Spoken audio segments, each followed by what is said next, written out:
Baiklah, di sini saya akan menjelaskan mengenai profil perusahaan Zara.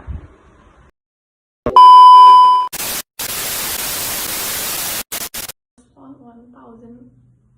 1975 by Amancio Ortega and Rosalia Mera in Spain. The company part of the Inditex Group and known is for its fast fashion that quickly adapt to trend. Zara uses a just-in-time inventory efficiency and monitor time sales and place location strategy. Zara has approximately 2,000 in more than 90 countries and 1,000 launch of new design every year. Ada 7 elemen. Yang pertama, produksi yang berlebih.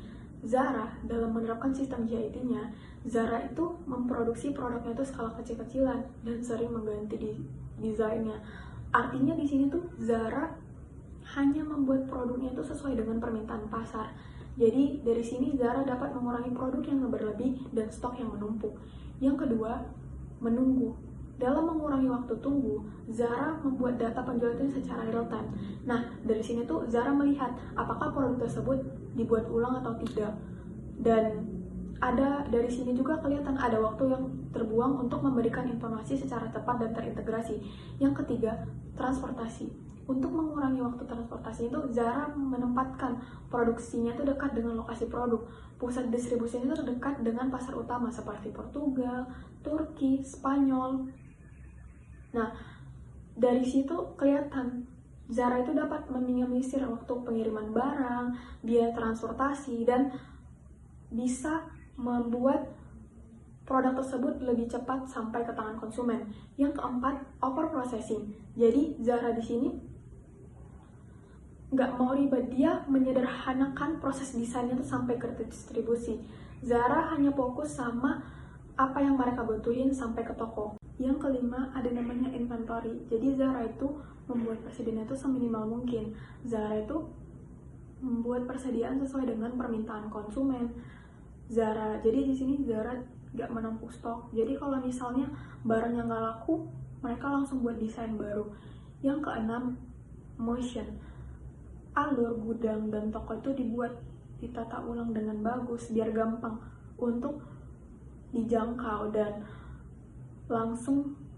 bisa langsung dikirim sesuai dengan kebutuhan. Jadi di sini Zara itu nggak kerjaannya nggak bolak-balik. Yang terakhir ada namanya defect. Jadi umpan balik dari toko itu ke penjualan, ke pusat distribusi maupun penjualan itu secara langsung mereka membuat produk itu langsung dan sesuaikan dengan permintaan konsumen. Jadi di sini tuh mereka dapat mengurangi kesalahan membuat produk dan kesalahan dalam produk yang diminati pasar.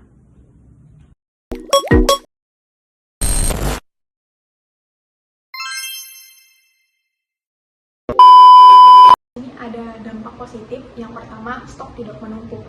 Jadi Zara itu memproduksi barang itu sesuai dengan permintaan pasar.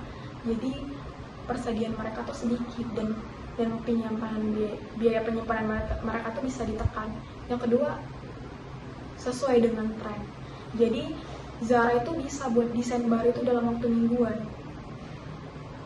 Nah, dari situ sistem persediaan mereka tuh cepat dan responsif. Yang ketiga, ada yang namanya jarang diskon besar-besaran. Jadi dengan stok yang terbatas dan tepat sasaran, mereka jual dengan harga normal tanpa harus melakukan diskon yang besar-besaran. Cepat. Jadi kalau Zara itu misalnya mereka buat desain yang baru itu mereka nggak stok desain yang lama itu. Yang kelima, pakai data secara real time. Jadi penjualan itu berdasarkan toko. Jadi dengan adanya toko tersebut dilihat data penjualan yang harus diproduksi itu dapat dilihat secara akurat. A few moments later. Dampak negatifnya yang pertama di sini rentan terhadap pasokan. Karena stok yang minim, kalau ada keterlambatan produksi atau pengiriman toko bisa langsung kehabisan barang. Yang kedua, bisa kehabisan stok. Prediksi tren meleset.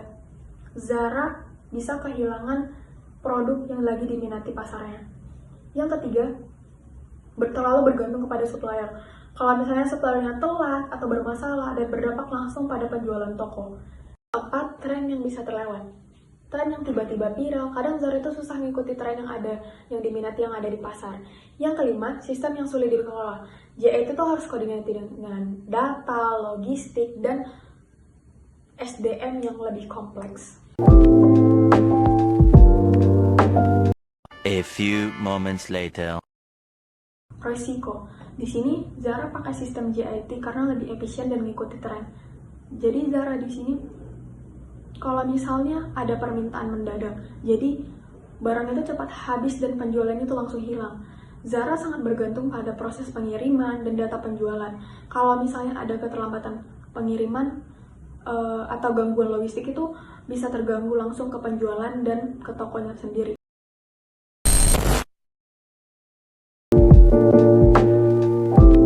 Konsekuensinya, dalam penerapan JIT pada Zara, proses produksinya itu harus cepat, fleksibel, dan mengikuti permintaan pasar. Manajemennya itu dituntut harus bisa berkolaborasi dengan pemasok dan mengandalkan data secara real-time. Secara strategi, JIT itu dapat membuat Zara itu lebih unggul untuk mengikuti secara cepat tren yang ada di pasar. Namun di sisi lain, membuat Zara itu rentan terhadap global dan menghambat proses distribusi barang.